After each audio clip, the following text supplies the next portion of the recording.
আগামী দিনে যদি আমরা ইনশাআল্লাহ আল্লাহর রহমতে দেশের মানুষের সমর্থনে সরকার গঠন করতে সক্ষম হই, তাহলে আমরা এই 31টি বিষয়ের প্রতি মনোযোগ দিব এবং আমরা বিশ্বাস করি এই 31টি বিষয়ে যদি আমরা কাজ শুরু করতে পারি, তাহলে দেশের মানুষের অবস্থা এবং দেশের অবস্থা কিছুটা হলেও আমরা ভালো করতে পারবো, বেটার করতে পারবো। বিএনপি একটি রাজনৈতিক দল। এই দলটি রাজনীতি করে বাংলাদেশের জন্য। এই দলটির রাজনীতির লক্ষ্য উদ্দেশ্য হচ্ছে বাংলাদেশের মানুষের জন্য কিছু করা। এখানে বেশ অনেক মুরব্বী বসে আছেন, আমি দেখছি।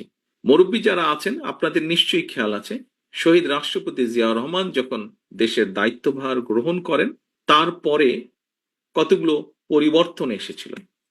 তার মধ্যে একটি দুইটি পরিবর্তন যদি আমরা আলোচনা করি, প্রথম পরিবর্তনই হচ্ছে দেশের আইন শৃঙ্খলার উন্নয়ন। দ্বিতীয় আরেকটি বড় পরিবর্তন হচ্ছে যে ৭৪ সালে যেই দুর্ভিক্ষে লক্ষ লক্ষ মানুষ না খেতে পেয়ে মারা গিয়েছিল, শহীদ জিয়ার সময় খাল খননের মাধ্যমে খাদ্য উৎপাদন বৃদ্ধি করা হয়েছিল, যাতে করে খাদ্যের অভাবে মানুষ মারা না যায়।